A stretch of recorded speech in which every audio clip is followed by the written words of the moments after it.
အနိကတွေ့နေရပါဘောနော်တော်တော်လေးမြင့်နေသူကဝီးမကြမဲ့တော့ပင်မဲ့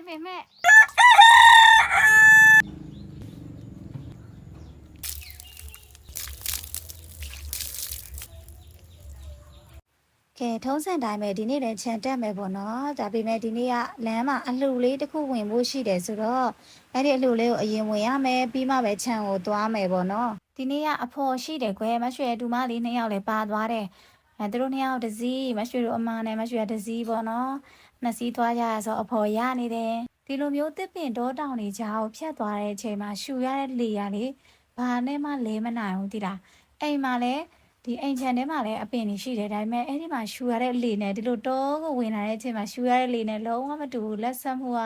အရန်กว่าခေါင်းကိုင်းနေတာပါချက်ချင်းပျောက်သွားစေနိုင်တယ်ဒီလမ်းကြားလေးတွေကိုဖြတ်ရတာလေလမ်းမှာကကြတော့ဘွက်တော့နည်းနည်းထနေကွယ်မိုးရသည်ဆိုတော့လေကဲဟိုပြောဒီပြောနေသခွားမွေးတို့ channel ရောက်လာပါပြီဒါသခွားမွေးတို့ရဲ့စံအိမ်တော်ကြီးပါချမ်ပန်ရှင်သခွားမွေးဦးဆောင်ပြီးတော့သူ့ channel မှာရှိတဲ့အသီးတွေတစ်ခုကြမယ်ပေါ့နော်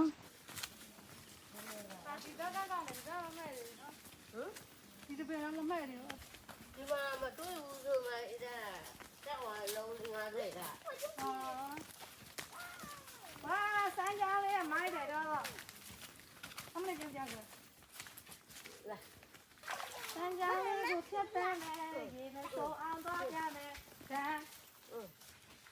ကဲဒီနေ့မရွှေမင်းကိုတီခူပြမယ်ပေါ့နော်မင်းကိုတီကတော့လေပုံမှန်ဆိုရင်တော့အပင်ပေါ်ထိတက်ပြီးတော့လက်ဆုပ်ခူကြတာဒါပေမဲ့မရွှေကအပင်ပေါ်တက်မတက်ဘူးလေမတက်ဘူးဆိုတော့အာကကျူလေးနဲ့ခူးမယ်သူ့ကကြတော့ရိုက်ချလို့လုံးဝမရဘူးပေါ့နော်ရိုက်ချလိုက်ရင်လည်းအစီးထွက်ပြီးတော့ဒီအသီးကလုံးဝစားမရဘဲနဲ့ကြောက်တဲ့သွားနိုင်တယ်အဲ့လိုမျိုးကကျူလေးကိုဆွတ်ပြီးတော့ခူးပေးရပါတော့အောက်ကနေခူးမယ်ဆိုလို့ရှိရင်ပုံမှန်တော့အပင်ပေါ်တက်ခူးပါတယ်ကိုကအပင်တက်မတက်လို့နော်ကဲမရွှေကတော့တလုံးခူးပြီးသွားပါပြီနောက်ထပ်တလုံးဆက်ခူးပါမယ်အောက်ကနေကြည့်လို့ရှိရင်လေအသီးကမှဲ့နေတာစိမ့်နေတာတေချာမကွဲဘူးအဲ့ဒါကြောင့်မို့အောက်ကနေမခူးတာပေါ့နော်အပင်ပေါ်တက်မှပဲတေချာမြင်ရတာပဲအသီးကမှဲ့နေလဲဗာလဲတခြားမှစရာတွေရှိရင်တော့မှရင်ငန်းသီးပါမယူမယ်ရင်ငန်းသီးပဲအဓိကမှချင်တာဆိုတဲ့မမညီမလေးတို့ရေရင်ငန်းသီးကခြံထဲမှာမရှိတော့တာမဟုတ်ရှိသေးတယ်ဒါပေမဲ့ချင်းမှာစိုးလို့လေမိုးရေဝအောင်ထားတာပေါ့နော်ဒူးရင်သီးတွေမရွှေမကြွေလို့ရှိရင်အပင်ပေါ်တက်ကူပေးဆိုလို့လေဒူးရင်ပင်ဘလောက်မြည်လဲပြပေးမယ်အပင်ပေါ်တက်ကူလို့မရဘူးအုံးပင်ထက်တာမြည်တယ်သူကဒါမရွှေကဇွန်းဆွဲပြလို့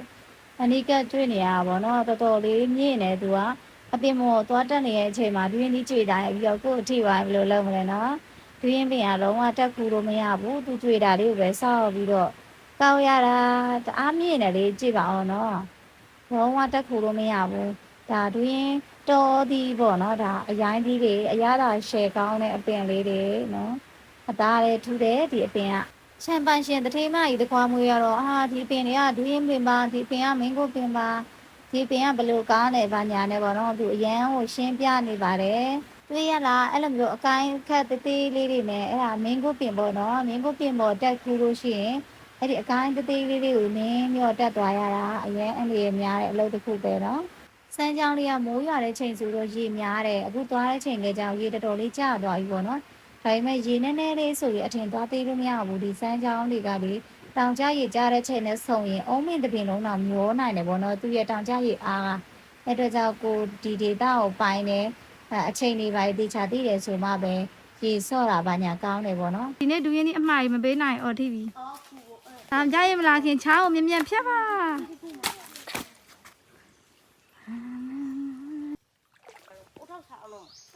မင်းတို့ဒီထက်ခုပြမယ်အစိမထိုင်တော့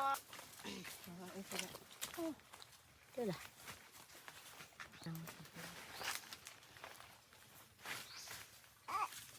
မတေး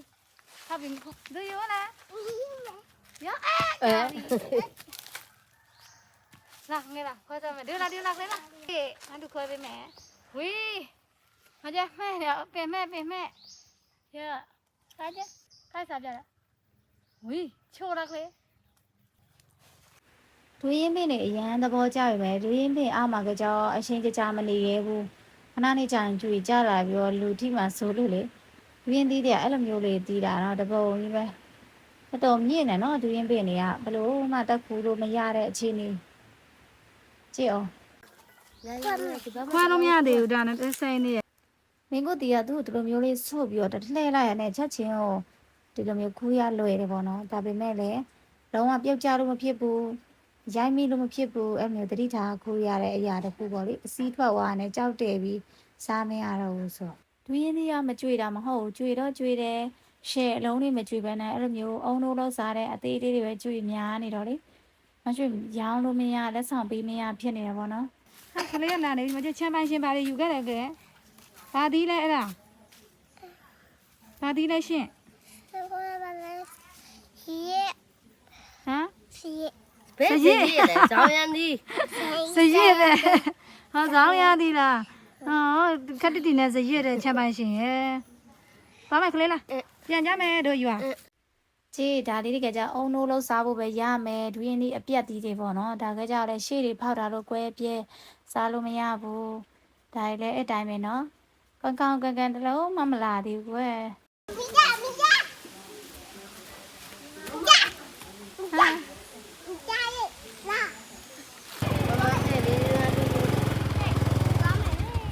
ကဲဒီနေ့တော့မရွှေတို့အသီးတွေယူချပြီးတော့ပြန်ပြီပေါ့နော်တလက်စားတယ်လမ်းကြုံပြောပြမယ်ဒီကရင်တောင်ကြီးရွာတဲ့ဝင်လာပြီးဆိုရင်ဒီလမ်းဘေးမှာဖိုးဖိုးနဲ့စင်တစ်ခုရှိမယ်ပေါ့နော်အဲ့ဒီရှိရောက်ရင်ဟွန်းသုံးချက်တောက်ပြီးမှသွားတာပြန်တာလို့ပေါ့နော်